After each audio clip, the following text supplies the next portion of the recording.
Hello दोस्तों, welcome to विद्यालय IAS. संविधान की इस लर्निंग क्लास में आज हमारा भाग 1 का क्लास होगा। ठीक है, अगर आप अभी तक विद्यालय आईएएस को सब्सक्राइब नहीं किए हैं तो प्लीज चैनल को सब्सक्राइब करें, वीडियो को लाइक करें और शेयर करें। तो आज हम क्या पढ़ेंगे? आज हम भाग 1 को कवर करेंगे। क्लासेस थोड़ी लंबी चलेंगी, इसीलिए टाइम वेस्ट ना करते हुए आइए स्टार्ट करते हैं। पहले तो एक ओवरव्यू दे देती हूँ कि क्या क्या पढ़ते हैं भाग 1 में। ठीक है, भाग 1 एक से लेकर 4 तक के अनुच्छेदों को भाग 1 कहते हैं। ठीक है, फिर उसके बाद इसमें क्या क्या आता है, इसमें हम क्या पढ़ेंगे? राज्यों का संघ पढ़ेंगे, फिर राज्यों के पुनर्गठन संबंधी शक्ति पढ़ेंगे, राज्यों के नाम सीमा या क्षेत्र में बदलने की प्रक्रिया को पढ़ेंगे, क्या संसद के पास भारतीय राज्य क्षेत्र का कोई हिस्सा किसी अन्य देश को अर्पित करने का अधिकार है, इसको जानेंगे हम। और क्या पढ़ेंगे? देशी रियासतों का एकीकरण देखेंगे। देशी रियासतों का एकीकरण मूल संविधान यानी कि 1949 में भारतीय राज्यों के संघों मतलब भारतीय संघ के राज्यों का वर्गीकरण देखेंगे। राज्य पुनर्गठन आयोग कैसे गठित हुए थे, किसके तहत कौन सा राज्य गठित हुआ है, हम ये सब देखेंगे। धार आयोग को देखेंगे हम, फसल अली कमेटी देखेंगे। 1956 के बाद बने नए राज्यों और संघ शासित प्रदेशों के विवरण को देखेंगे और साथ ही साथ जो भारत और बांग्लादेश के बीच जो ऐतिहासिक भूमि समझौता लैंड डिस्प्यूट चला है बहुत सालों, उसे देखेंगे। ठीक है, चलिए देखते हैं भाग 1। ठीक है, संविधान में भाग 1 से लेकर कितने भाग हैं? 22 भाग हैं, 395 अनुच्छेद हैं। बीच में जो क ख ग भी ऐड हुए हैं वो सब टोटल काउंटिंग के हिसाब से। ठीक है, 395 नहीं है, मतलब बीच में भी बहुत सारे आर्टिकल्स आ जाते हैं। ठीक है, लेकिन जो भाग कुल भाग है वो कुल भागों की संख्या 22 कहलाती है। और जिसमें से जो भाग 1 है, भाग 1 क्या है? भाग 1 है संघ तथा उसके राज्य के क्षेत्र।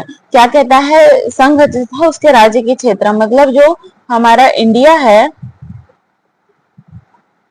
कितने राज्य और कितने केंद्र शासित प्रदेश हैं, उसमें कैसे कैसे कौन सा गठित हुआ है, इन सभी को हम देखेंगे। इसमें कितने टोटल राज्य हैं अभी, उसे देखेंगे। कितने केंद्र शासित प्रदेश हैं, ऐसे जानेंगे हम।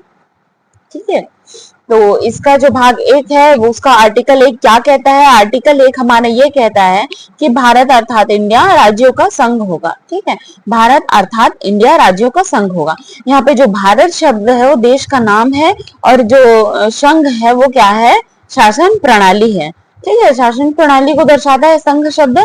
संघ शब्द शासन प्रणाली को दर्शाता है और भारत शब्द देश का नाम है। ठीक है, क्यों रखा गया भारत अर्थात इंडिया ऐसे?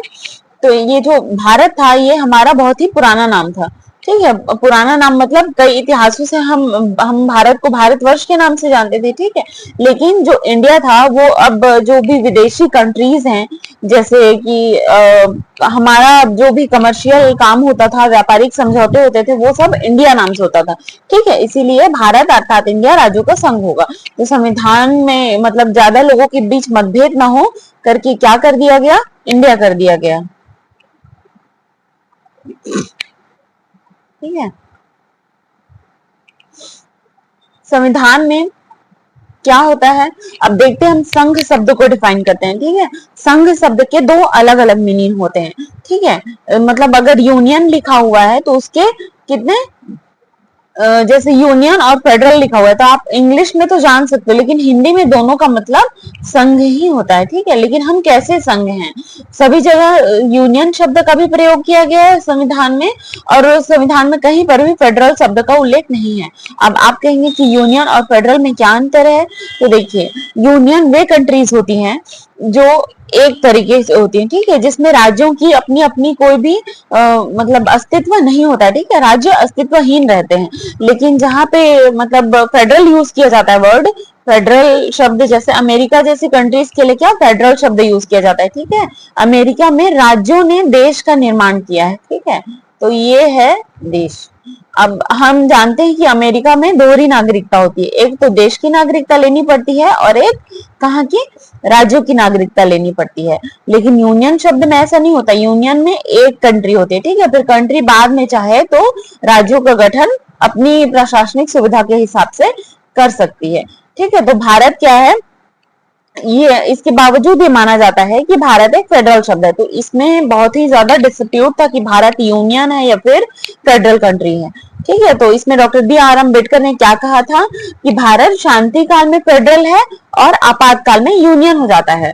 मतलब जब शांति चल रही है, मतलब किसी और देश से युद्ध नहीं चल रहा है या फिर कुछ आपातकाल की स्थिति नहीं आई है, उस स्थिति में क्या है, भारत उस स्थिति में फेडरल है। ठीक है, लेकिन जैसे ही कोई आपात की स्थिति आए या फिर किसी और देश से युद्ध आ जाए तो हम वैसी स्थिति में क्या, यूनियन हो जाते हैं। ठीक है,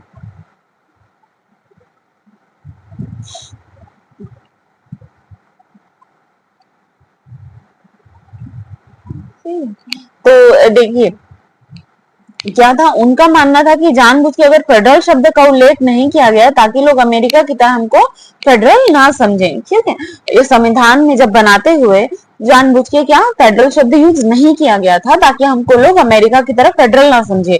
हम अमेरिका में मैंने आपको बताया, जैसे अमेरिका में क्या किया है, राज्यों ने देश का निर्माण किया है। ठीक है, राज्य छोटे छोटे सब जगह मिले, फिर सबने क्या कर लिया, एक कंट्री बना लिया। इसीलिए वहां पे दोहरी नागरिकता भी है। क्या है, दोहरी नागरिकता है। तो इंसान को देश की नागरिकता लेनी है, दूसरा अपने राज्य की भी नागरिकता लेनी है। लेकिन हमारे यहाँ सिर्फ क्या होती है, देश की नागरिकता होती है। ठीक है, और भारत कैसा है, भारत में सदियों से एक राष्ट्र है जिसने बाद में राज्यों का निर्माण किया है। ठीक है, इसीलिए एक बहुत ही अच्छा शब्द आता है कि भारत क्या है, विनाशी राज्यों का अविनाशी संघ है। ठीक है, हमेशा याद रखिएगा, बल्कि मेंस राइटिंग में अगर आप लोग ऐसे शब्दों का यूज करें तो ज्यादा प्रभाव पड़ता है। ठीक है, भारत विनाशी राज्यों का अविनाशी संघ है और अमेरिका क्या है, अविनाशी राज्यों का विनाशी परिसंघ है। ठीक है, और इसीलिए भारत को कई जगह क्वासी फेडरल भी माना गया है। ठीक है, कि हम क्या है, हम ना ही तो फेडरल है ना ही यूनियन है, हम क्या है, अर्ध परिसंघीय है, क्वासी फेडरल है। तो अनुच्छेद 1 क्या कहता है कि भारत अर्थात इंडिया राज्यों का संघ होगा। अब कैसा संघ है ये मैंने आपको बता दिया है, भारत ना ही तो पूर्णतः यूनियन है ना ही पूर्णतः फेडरल है, ये परिसंघ की स्थिति में है। ठीक है, अब इसके अंतर्गत हम क्या क्या देखते हैं कि भारत में क्या किया गया है, निम्नलिखित क्षेत्र माने गए हैं। ठीक है, जितने भी राज्य हैं यहाँ पर, जितने भी यूटीज हैं, यूनियन टेरिटरीज हैं या फिर अन्य अधिग्रहित क्षेत्र, जो भी हम क्षेत्र यदि किसी और कंट्री से एक्वायर करते हैं, ठीक है, तो वो अधिग्रहित क्षेत्र कहलाते हैं। तो क्या क्या क्षेत्र है भारत राज्य क्षेत्र के अंतर्गत, एक तो राज्य है, सभी राज्य हैं, एक फिर केंद्र शासित प्रदेश है, अन्य अधिग्रहित जितने भी क्षेत्र हैं। ठीक है, फिर अनुच्छेद 2 क्या कहता है, अनुच्छेद 2 क्या कहता है, संसद को यह अधिकार देता है कि वह जो भी शर्तें उचित लगे के आधार पर किसी नए राज्य की स्थापना कर सकते हैं। तो अनुच्छेद 2 और अनुच्छेद 3 में आपको थोड़ा सा डाउट होगा, लेकिन पहले आप लोग सुन लीजिए। ठीक है, यह अनुच्छेद क्या करता है, नए राज्यों का निर्माण। टोटल अनुच्छेद क्या करता है, नए राज्यों का निर्माण। लेकिन कैसे, किसी भी नए राज्य की स्थापना कर सकते हैं या उसे भारत में मिला सकती है। यह अनुच्छेद भारतीय संघ के बाहर के क्षेत्रों के लिए है। बस यही बात पकड़िएगा कि जो बाहर के क्षेत्रों के लिए है, बाहर के क्षेत्र। ठीक है, अनुच्छेद 2 जो है वो बाहर के क्षेत्रों के लिए है कि अगर भारत कोई बाहर से क्षेत्र एक्वायर करता है, मतलब बाहर से क्षेत्र आता है उसके पास, तो फिर हम उसे या तो नए राज्य में बना सकते हैं या तो फिर संघ राज्य क्षेत्र में के रूप में बना सकते हैं या फिर किसी राज्य में भी मिला सकते हैं। ठीक है, और वहीं पे जब आर्टिकल 3 है तो ये नए राज्यों का निर्माण होता है। ठीक है, वो क्या है, अनुच्छेद 2 मतलब बाहरी क्षेत्र का अधिग्रहण। ठीक है, ये बताता है।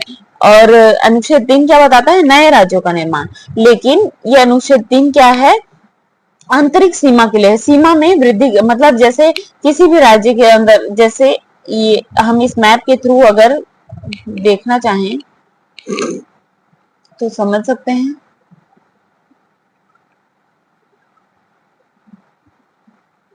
ये जैसे भारत है। ठीक है, अगर हमको बांग्लादेश का कोई क्षेत्र एक्वायर करना है और उसे भारत में शामिल करना है तो यहाँ पे आर्टिकल नंबर 2 आएगा। ठीक है, लेकिन जैसे ये मध्य प्रदेश है, ठीक है, ये मध्य प्रदेश है, इसे हमने क्या किया, थोड़ा सा तोड़ के यहाँ पे छत्तीसगढ़ का निर्माण किया। ठीक है, तो यहाँ पे हमने क्या कह दिया, छत्तीसगढ़। तो ये क्या, किसके तहत, अनुच्छेद 3 के तहत, मतलब भारत अपनी आंतरिक सीमा के भीतर किसी भी नए राज्य का निर्माण करता है, किसी भी राज्य के नाम में या सीमा क्षेत्र में परिवर्तन करता है, या फिर क्या करता है, कटौती करता है या सीमा में बदलाव करता है, ठीक है, तो वो किसके अंतर्गत आएगा, अनुच्छेद 3 के अंतर्गत आता है। केंद्र को यह अनुच्छेद ये अधिकार देता है कि वह किसी राज्य का विभाजन कर सकती है, राज्यों की सीमा में कटौती कर सकती है, सीमा में वृद्धि कर सकती है, और यहाँ तक कि सीमा में मतलब वृद्धि कर सकता है, बदलाव या नाम परिवर्तन कर सकता है, ठीक है, और जिससे ये क्या करेगा, नए राज्यों का निर्माण भी कर सकता है, ठीक है। और इसमें क्या होता है, इसका थोड़ा सा हम देख लेते हैं। सर्वप्रथम राष्ट्रपति इस आशय का प्रस्ताव प्रभावित होने वाले राज्यों के पास भेजते हैं। देखिए, इसके लिए इनिशिएट किसको करना है, राष्ट्रपति जी को करना है, ठीक है। राष्ट्रपति क्या करेंगे, जो भी ये प्रस्ताव रहेगा, वो जो भी प्रभावित होने वाले राज्य विधानमंडल रहेंगे, कि हम उनको बता रहे हैं, हम मध्य प्रदेश को बता रहे हैं कि आपकी सीमा में परिवर्तन होने वाला है, हम इधर क्षेत्र को काटकर छत्तीसगढ़ नए क्षेत्र का निर्माण कर लेने वाले हैं, या फिर हम बिहार राज्य सरकार को बोलेंगे कि हम आपके इतने क्षेत्र को काटकर झारखंड का निर्माण करने वाले हैं, तो हम ये चीज बिहार के विधानसभा में भेजेंगे, ठीक है। अब राज्यों के विधानमंडल क्या करते हैं, इस पे विचार करते हैं। विचार करने के बाद क्या करते हैं, राष्ट्रपति को जो प्रस्ताव है वापस लौटाने की समय सीमा जो राष्ट्रपति हैं वो टाइमिंग भी बताएंगे कि आपको इतने समय तक बता देना है कि आपको क्या कैसा फैसला चाहिए। लेकिन सबसे ज्यादा मतलब याद रखने वाली बात, ध्यान देने वाली बात ये है कि अगर वो राज्य प्रभावित होने वाले राज्य तैयार हो या ना हो, ठीक है, इससे किसी को कोई प्रभाव नहीं पड़ता। राष्ट्रपति अगर चाहते हैं कि वो मतलब नए राज्य का गठन होना चाहिए, छत्तीसगढ़ का गठन होना चाहिए, या फिर आंध्र प्रदेश से नया राज्य तेलंगाना बनना चाहिए, तो वो फिर किसके पास जाएगा, उसका जो निर्णायक रहेगा वो कौन रहेगा, संसद रहेगी, ठीक है। राष्ट्रपति क्या कर सकते हैं, इस समय सीमा में बदलाव भी कर सकते हैं, और राष्ट्रपति प्रस्ताव को वापस लौटाने की समय सीमा निर्धारित भी करते हैं, इसकी समय सीमा में बदलाव भी कर सकते हैं, और नए राज्य की विधानमंडल राय से मतलब प्रस्ताव में कोई प्रभावित नहीं पड़ता है। उन्हें बस बताया जा रहा है, उनसे पूछा नहीं जा रहा है यहाँ पे, ठीक है। यहाँ पे याद रखना है कि राज्य विधानमंडलों को सिर्फ क्या किया जा रहा है, इन्फॉर्म किया जा रहा है, बताया जा रहा है, उनसे कोई मतलब प्रस्ताव, उनके किसी भी प्रकार की राय से प्रस्ताव में कोई भी प्रभाव नहीं पड़ेगा, ठीक है। नए राज्य के गठन संबंधी विधेयक राष्ट्रपति की पूर्वानुमति से पेश किए जाते हैं। यह विधेयक किसी भी सदन में पेश किया जाता है, यह दोनों से पारित होना चाहिए, अर्थात इसके लिए संयुक्त अधिवेशन नहीं बुलाई जानी चाहिए, ठीक है। अगर लोकसभा मान जाती है और राज्यसभा में मान जाती है तभी पास होगा, अगर राज्यसभा नहीं मानती है और लोकसभा मान जाती है तो पास नहीं होगा, और इसमें कोई संयुक्त अधिवेशन भी नहीं बुलाया जा सकता है, ठीक है। दोनों सदनों में साधारण बहुमत की आवश्यकता होती है, राष्ट्रपति इसे पुनर्विचार के लिए भी नहीं लौटा सकते हैं, ठीक है। और इसमें नोट करना है, संविधान द्वारा क्षेत्रीयता, इससे ये बात प्रूफ होती है, इससे क्या बात प्रूफ होती है, इससे ये बात प्रूफ होती है कि जो संविधान है वो क्षेत्रीयता या राज्य के अस्तित्व को गारंटी नहीं देता है, ठीक है। तो कोई भी राज्य संविधान के मतलब भारतीय संसद के समक्ष या न्यायालय के समक्ष ये चीज लेके नहीं जा सकते कि उनका राज्य मतलब राज्य की सीमा या नाम क्षेत्र में परिवर्तन किया जा रहा है।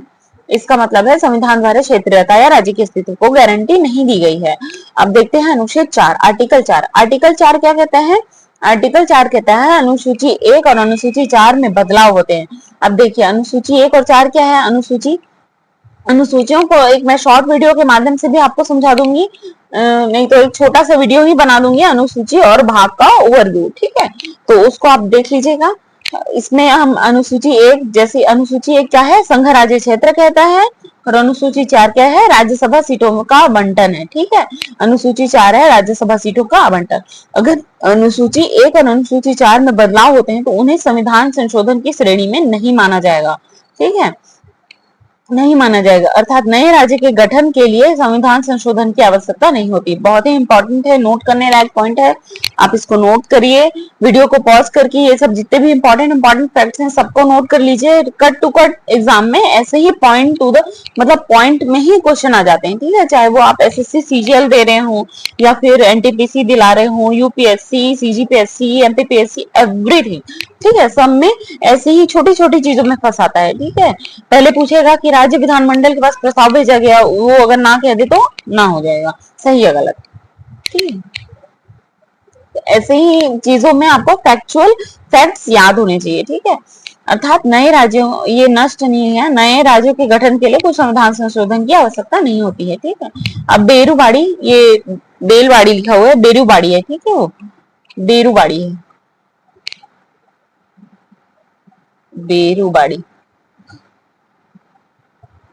बेरूबाड़ी क्या था, ये बाद में पाकिस्तान को दे दिया गया। ये भारत का कोई भी भूभाग जो संविधान संशोधन द्वारा किसी अन्य देश को दिया गया था। 1960 में बेरूबाड़ी विवाद आया था और फिर इसके लिए 9वां संशोधन 1960 हुआ था। इस संशोधन के द्वारा क्या किया था, बेरूबाड़ी नामक जगह पाकिस्तान को दे दी गई थी। ठीक है, फिर आया 1969 में निर्णय दिया गया कि सामान्य सीमा विवाद को हल करने के लिए कॉन्स्टिट्यूशनल अमेंडमेंट की आवश्यकता नहीं होती है। मंत्रिमंडल के निर्णय से सीमा विवाद को टाल दिया जा सकता है। ठीक है, लेकिन हल किया जा सकता है। ठीक है, मंत्रिमंडल के निर्णय से भी सीमा विवादों को हल किया जा सकता है। इससे भारतीय भूभाग में कमी नहीं होनी चाहिए, बस ये है। ठीक है, इससे भारतीय भूभाग में कमी नहीं होनी चाहिए। ठीक है, और 6वां संशोधन क्या कहता है, 6वां संविधान संशोधन ये कहता है कि जो बांग्लादेश को ऊंचियों का एनक्लेव्स दिए गए थे, टोटल 51 एनक्लेव्स उनसे प्राप्त हुए थे और हमने 111 एनक्लेव्स उनको दिए थे। ठीक है, एनक्लेव्स क्या होते हैं, ऊंचियां होती हैं। ठीक है, ऊंचे छोटे छोटे क्षेत्र होते हैं। ठीक है, एनक्लेव्स।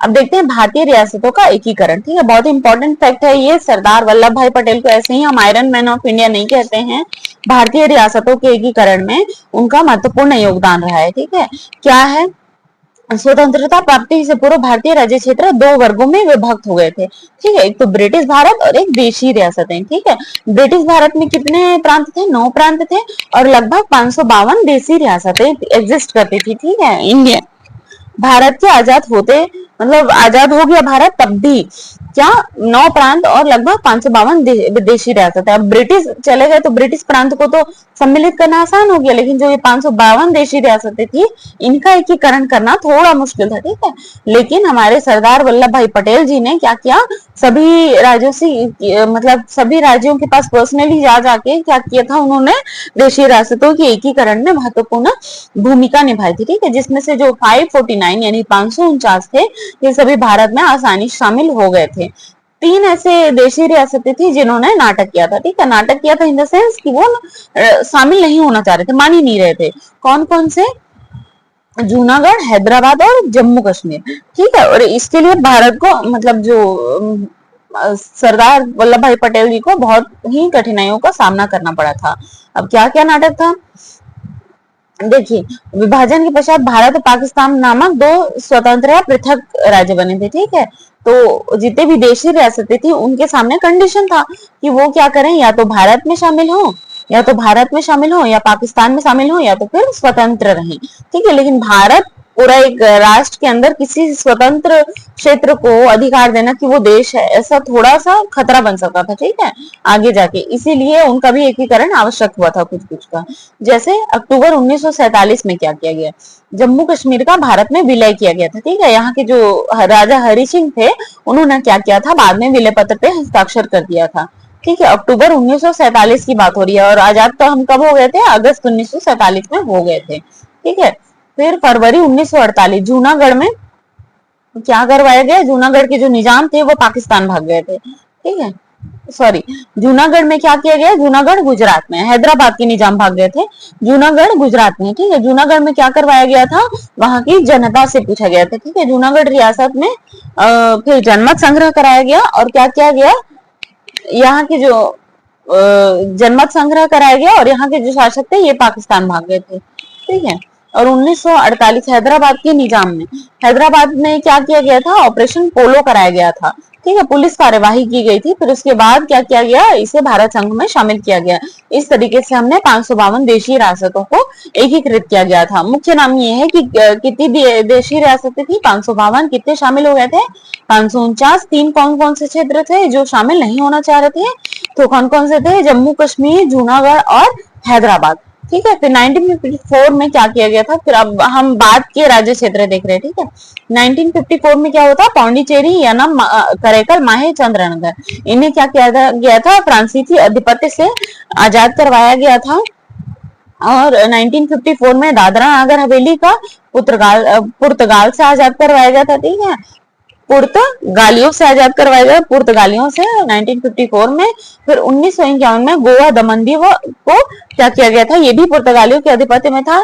देखिएगा, इतिहास से रिलेटेड बहुत बड़ा फैक्ट ये है कि सबसे पहले आए भी पुर्तगीज थे और सबसे बाद में गए भी पुर्तगाली ही थे, ठीक है।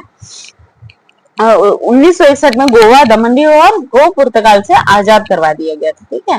10वां संविधान संशोधन क्या किया गया था, 10वां संविधान संशोधन 1961 में किया गया था। इसके द्वारा दादरा और नागर हवेली का विलय कराया गया था भारत संघ में, ठीक है। और वहीं अगर 1962 में 12वां संविधान,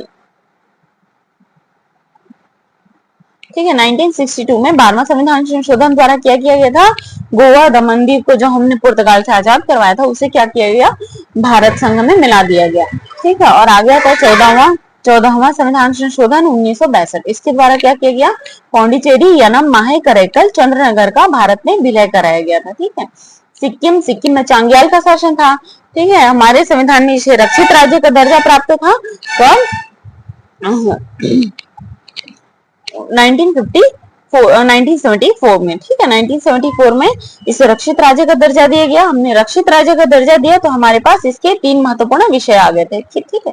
कौन कौन से 3 महत्वपूर्ण विषय, रक्षा, विदेश और संचार। किसी पे भी राज करना हो तो उसके ये 3 विषय आपके हाथ में होने जरूरी है, ठीक है। क्या, रक्षा यानी सेना, और विदेश यानी कि जो भी हम विदेश नीति करते हैं वो, और संचार, ठीक है। और अन्य विषय किसके पास थे, चांग्याल के पास थे। फिर 35वां संविधान संशोधन 1974 से हम क्या किया है, इसको रक्षित राज्य का दर्जा दिए थे। और फिर जो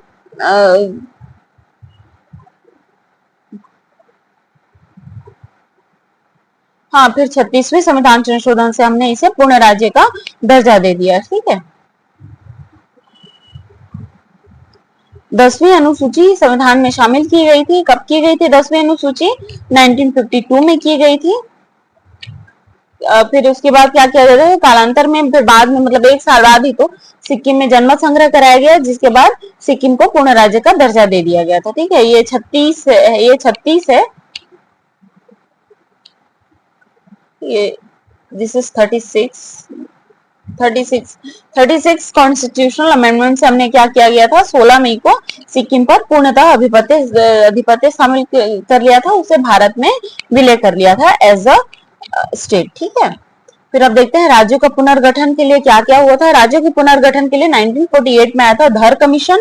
धर कमीशन में कौन से, धर कमीशन क्या किया था, इसने जो आयोग, इस आयोग ने क्या किया था, भाषा के आधार पर राज्यों के पुनर्गठन की मांग को अस्वीकार कर दिया गया था। फिर उसके बाद उसी साल जेबीपी कमेटी हुआ था गठित, जवाहरलाल नेहरू, वल्लभ भाई पटेल और पट्टाभी सीतारामैया की सदस्यता में। और इस समिति ने भी क्या किया, भाषा के आधार पर राज्य के पुनर्गठन की मांग को अस्वीकार किया था। लेकिन क्या हो रही थी, देश में लगातार भाषा के आधार पर राज्यों के क्षेत्र, मतलब राज्यों के गठन को लेकर मांग हो रही थी, ठीक है। लेकिन क्या हुआ था, और सबसे ज्यादा ये मांग तब बढ़ गई जो आंध्र प्रदेश के मतलब नेता थे, जो क्या कर रहे थे, तमिलनाडु से एक अलग तेलुगु भाषियों के लिए, मतलब तमिल से अलग तेलुगु भाषियों के लिए तमिलनाडु से अलग आंध्र प्रदेश की मांग कर रहे थे, ठीक है। वो जन नेता कौन थे, पोट्टी श्री रामल्लू जी थे। पोट्टी श्री रामल्लू ये 56 दिन के आमरण अनशन पे बैठे थे, ठीक है। और जस्ट 56वें दिन क्या हुई थी, इनके भूख हड़ताल से मृत्यु हो गई थी। तो अब बहुत ज्यादा हड़कंप मचने लगा, आंदोलन बहुत तीव्र हो गया। तो अब क्या हुआ, इनका जो मांग था वो मानना पड़ा, ठीक है, कि आंध्र प्रदेश का गठन होना चाहिए। तो आंध्र प्रदेश भाषा के आधार पर गठित पहला राज्य है। फिर अब जो कब गठित हुआ था, 1953 में गठित हुआ था, ठीक है। और भाषा के आधार पर बनने वाला पहला राज्य है।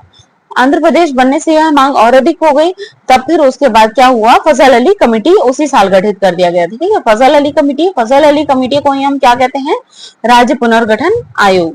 ठीक है, इसके 2 सदस्य थे। कौन कौन से सदस्य थे, हृदयनाथ कुंजरू और श्री के.एम. पणिक्कर। ठीक है, आप ऐसे याद कर लीजिएगा, कुंजरू से कुंदरू की फसल याद कर लीजिएगा, जिसमें क्या कहते हैं, कुंदरू की फसल, और फसल में क्या डालेंगे, पानी डालेंगे। ठीक है, तो हृदयनाथ कुंजरू, के.एम. पणिक्कर और फजल अली कमेटी। ठीक है, फजल अली कमेटी, फजल अली इसके अध्यक्ष थे।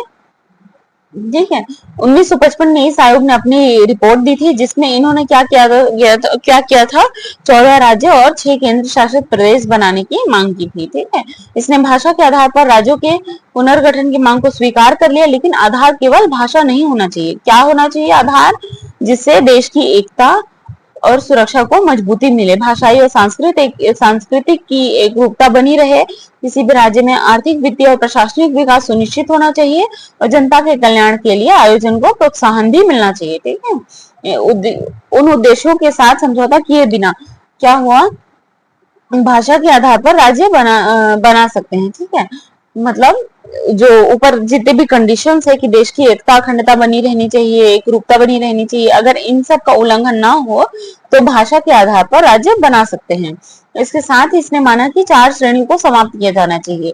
देखिए, फजल अली कमेटी से पहले जब देश आजाद हो रहा था, तब भी देश में 4 श्रेणियों में राज्य पाए जाते थे। ठीक है, ब्रिटिश प्रांत, देशी रियासतें, अन्य अधिग्रहित क्षेत्र और क ख ग घ में सबको डिवाइड किया गया था। लेकिन इन्होंने क्या कहा कि सिर्फ 2 ही श्रेणियां होनी चाहिए। कौन कौन सी, राज्य और यूनियन टेरिटरीज। ठीक है, संघ राज्य क्षेत्र, ठीक है, संघ शासित प्रदेश। तो अब देखते हैं कि इसके आधार पर जैसे उसके बाद कौन कौन से राज्य अस्तित्व में आए हैं। ठीक है, फजल अली कमेटी से तो सारे राज्य बन गए थे, जितने भी प्रमुख राज्य थे, लेकिन जो जो राज्य नए अस्तित्व में आए उनसे क्वेश्चन आता है। ठीक है, तो मैंने उसको शामिल किया इसमें। जैसे 1960 में क्या हुआ, महाराष्ट्र और गुजरात बने थे, किससे, बंबई नामक क्षेत्र से। ठीक है, बंबई से इधर नीचे वाले क्षेत्र को महाराष्ट्र, एमएच, और इसको गुजरात। ठीक है, फिर दादरा नागर हवेली 1961 में बना था 10वें संविधान संशोधन के द्वारा। फिर जिसमें कहा था, पूर्व में पुर्तगालियों का शासन था। फिर गोवा दमन दीव को कब बनाया गया था, अभी मैंने बताया 1962 में बनाया गया था। यहाँ पे भी 1987 में गोवा को पूर्ण राज्य का दर्जा प्राप्त होता। ठीक है, इसको भी याद रखना है। फिर पौंडीचेरी 14वां संविधान संशोधन 1962 हुआ था। पहले संघ राज्य क्षेत्र बना था। पहले यहाँ पे किसका शासन था, फ्रांसीसियों का शासन था। करैकल, माहे, यनम को पौंडीचेरी माना गया था। ठीक है, करैकल, माहे और यनम को। चंद्रनगर कहाँ हुआ था, चंद्रनगर बांग्लादेश, पश्चिम बंगाल में शामिल हो गया था। ठीक है, चंद्रनगर। फिर 16वां राज्य नागालैंड के रूप में अस्तित्व में आया था 1963 में, नागा पहाड़ियां एवं त्वेनसांग क्षेत्र को सम्मिलित करके। फिर 17वां राज्य बना था हरियाणा। ठीक है, ये राज्यों का क्रम पूछ लेता है कि कौन सा इसमें किस क्रम का राज्य है। तो आप इसको अच्छे से 2-3 बार अगर कर लेंगे तो आपको सारे नाम याद हो जाएंगे। ठीक है, 17वां राज्य कौन सा था, हरियाणा था। केंद्र शासित प्रदेश चंडीगढ़ 1966 में पंजाब से अलग हुआ था। 18वां राज्य था हिमाचल प्रदेश 1971 में पंजाब के पहाड़ी क्षेत्र से पृथक होकर। 19वां राज्य था मणिपुर 20वां था त्रिपुरा और 21वां था मेघालय 22वें संविधान संशोधन से। ठीक है, 20वां राज्य त्रिपुरा, इसको अलग से याद रखिएगा। 21वां राज्य मेघालय 22वें संविधान संशोधन से, और 1972 में इसे पूर्ण राज्य मिला था। फिर आता है 22वां राज्य, ये था सिक्किम। यहाँ पे अभी हमने देखा कि 35वां और 36वां दोनों संविधान संशोधन हुए थे। 35वें संविधान संशोधन के द्वारा इसे सह राज्य का, और 36वें संविधान संशोधन के द्वारा इसे पूर्ण राज्य का दर्जा प्राप्त हुआ था। ठीक है, यहाँ पे क्या था, पूर्व में चांग्याल का शासन था। 23वां राज्य बना था मिजोरम, 24वां बना था अरुणाचल प्रदेश, 25वां था गोवा, 26वां राज्य था छत्तीसगढ़, जो 2000 में 3 राज्य अस्तित्व में आए थे। ठीक है, 1 नवंबर, 9 नवंबर और 15 नवंबर को। 1 नवंबर को आया था छत्तीसगढ़। ठीक है, जिसे मध्य प्रदेश पुनर्गठन अधिनियम 2000 के द्वारा क्या किया गया था, मध्य प्रदेश से अलग करके बनाया गया था। फिर आता है 9 नवंबर को उत्तराखंड 27वें राज्य के रूप में, उत्तर प्रदेश पुनर्गठन अधिनियम 2000 से उत्तर प्रदेश से पृथक होकर, और बिहार पुनर्गठन अधिनियम 2000 से पृथक होकर 28वां राज्य बिहार बनता है। वहीं पर 29वां राज्य 2014 में बना है, इससे आंध्र प्रदेश से अलग होकर ठीक है, इसके बाद कुछ इंपॉर्टेंट नाम परिवर्तन है, हम वो देख लेते हैं। कुछ राज्यों एवं संघ शासित क्षेत्रों में नामों का परिवर्तन किया गया है। संयुक्त प्रांत का पहला राज्य था जिसका नाम परिवर्तित किया गया। इसका नाम 1950 में क्या किया गया था, उत्तर प्रदेश रखा गया था। ठीक है, पहले उत्तर प्रदेश का नाम संयुक्त प्रांत था, 1950 में उत्तर प्रदेश रखा गया। ठीक है, फिर 1969 में मद्रास का नया नाम तमिलनाडु रखा गया था। ठीक है, तमिलनाडु का पहले नाम मद्रास था।